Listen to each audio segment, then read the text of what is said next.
Morning. Good morning mga kismis. Talaga almusal siyang kape, di ba? Paborito ay kape. Ano kape? Grabe dito, magpapakuna din tayo, kaya alam mo naman. Ang sarap, ano? Ay, kismis siyempre na ako, kismis tikahan. Totoo lang, marami naman talaga akong ano. Kaya lang, minsan gusto ko mag-ano, stop muna kay.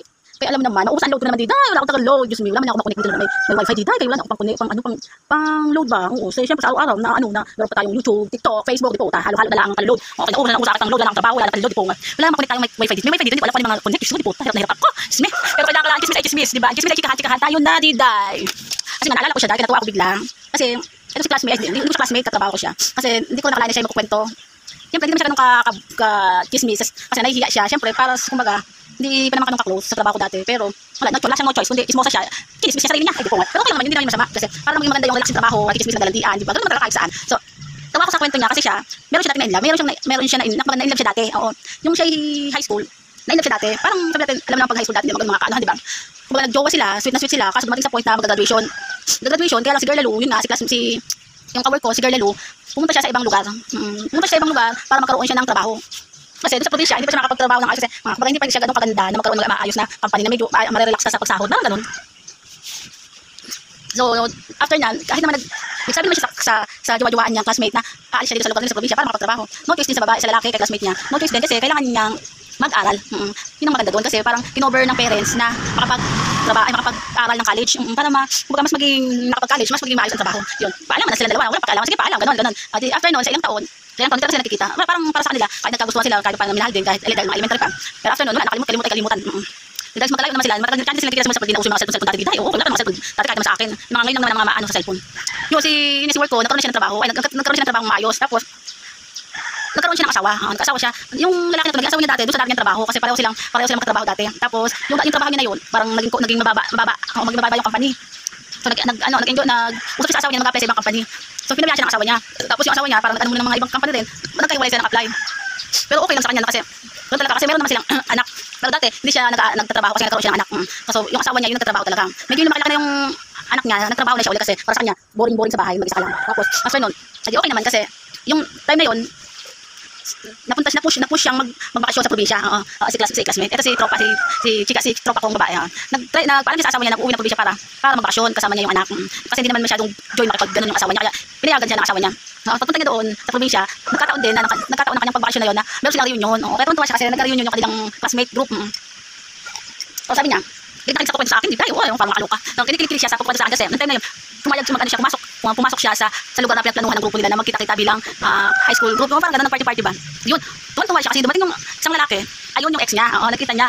Tapos, chika-chikan sila kasi kahit magkahiyaan sila, no choice. Mag-ex sila dati kaya. Siyempre, nagkausap-usap sila yung mga nakaraan, nagkaroon ng ibang karelasyon, nagkaroon ng asawa, may anak, gano'n. Tapos naging maayos naman yung buhay ng lalaki, tapos nagkaroon na rin ng asawa, may mga anak. Yun, parang kinikilig sila sa isa't isa kahit na may mga asawa na sila. Siyempre, yung nakaraan nilang relasyon na pinipilit sarili nila magkahiwalay kasi may mga kanya-kanya silang plano. Yun, after noon, umuwi na siya ng probinsya. Umuwi na siya ng Manila. Umuwi na siya ng Manila dahil siyempre tapos tayong bakasyon. Yun, after noon, yung pala na, nagkakitaan sila sa Facebook, di tayo. Siyempre, dahil naging classmate sila dati, nakita nila yung mga buong pangalan nila doon sa Facebook. Di ba, uso naman ngayon noon, di tayo. Mga kahit nga di mo kilala, nagiging chat mo sa Facebook, o alam mo mga yun. Yun, nagka-chat sila. Sa afternoon, minsan cellphone, text, chat, gano'n. Kaso, pag nagtatrabaho lang, parang yung nasa side din, sa part ng trabaho din, tsaka nagkipag-connect siya sa kanya. Minsan nagkakatayin sila ng pang oras ng trabaho. So, dumating sila ng plano na, magkaroon sila ng plano mag-meet. Kasi yung talagang magbabating sila, diba? Napunta sila, nagkita sila.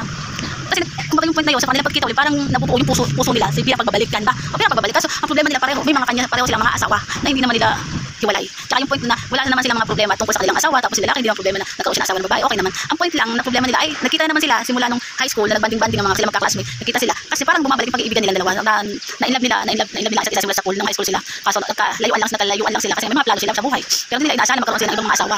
Hindi nila inaasahan na magkita sila uli. Kaso magkita man sila na may mga pamilya sila sarili. Pero kaya lang may mga point na napupush ang sarili nila pareho na magkagustuhan. Magkita sila na maging masaya. Kung dumating sa point na parang nalulungkot na sila kasama nila, yung mga kasama nila, yung ang kasama nila, tawag doon, yung malungkot, oo. Kasi gusto silang makita yung tao na yun.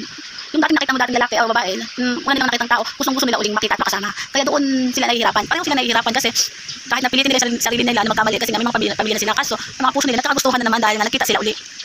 yun, sa umpisa nagkaka-enjoy sila, pero never sila gumagawa ng kasalanan. O nagkakabadi sila ng kain-kain lang, tapos uwi agad. Siyempre, hindi mo sila kasama ng matagal dahil basta ang tuwa lang, kung masaya lang sila na magkita na magmerienda o kumain lang sila, basta may umuwi na kasi may mga pamilya sila, mga asawa na baka mahanap sila, makahanapin, o ganun, pagkatagal silang, ang ginawa lang nilang, ginawa lang nilang paraan na mag-absent o sa company, kahit may mga trabaho sila, siyempre alam sa mga asawa nila na meron silang trabaho. So, ngayon lang naging point nila na mag-absent para magkabanding sila dalawa kasi miss na miss sila ang isa't isa. Hanggang sa dumating sa point na after months, yung babae, yung si babae ang bumigay. Kumbaga, sa sobrang parang minamahal niya na sobra sa dati niya pag-ibig, kailangan niya ng i-close. Ngayon, nag-usap sila dalawa ng ex niya na classmate na kailangan na nilang kalimutan na isa't isa kahit na ginusto nila sarili na hanggat nga gusto na nilang bawat isa. Kaso, meron silang mga sariling asawa. May anak, okay naman yung mga buhay nila kahit paano, hindi naman sila na-relax. Kumbaga, hindi sila problemado. Tsaka, okay naman sila sa kanilang asawa, hindi naman sila naging problema. Sila mismo ang may problema.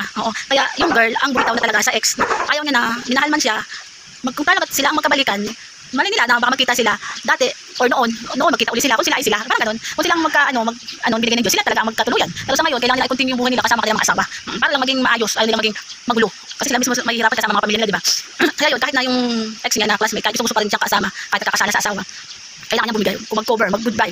Wala, paano na siya, talagang iwanan natin na isa't isa para hindi tayo masira ang ating mga pamilya. Yun, kung walang si girl kasi, sobrang minahal din niya, hindi nakita sila ulit. Kaso, ayaw naman niya masira kanilang mga pamilya pareho. Kaya yung point, yung para sa kanya, pamilya ay pamilya. Kung ayun pa rin yung importante para sa kanya, dahil sa mga anak niya at asawa, kasi never naging masama yung kanyang asawa, kaya accept na yung pamilya niya mapili. Yun, kung talaga yung pagtukso lang.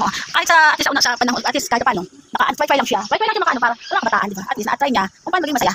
Kaya lang, kailangan nang ibigay, ibagsak ang ganun. Siyempre, ano pa naman, maging masaya katuloy yung pamilya. Yun lang, parang katuwaan lang. Yan, ganun talaga. Kaya yan, tapos na kwentuhan, napachika lang din ako. Natawa lang kasi, natawa lang ako sa mga kaartihan. Alam mo naman mga kapanahon, di ba? Mga arti-artihan, kaya mga kabataan, gano'n. Kaya dahil na tayo, goodbye na sa inyo, mga po tayo. Tara na, next time, magkakasismisa. Goodbye.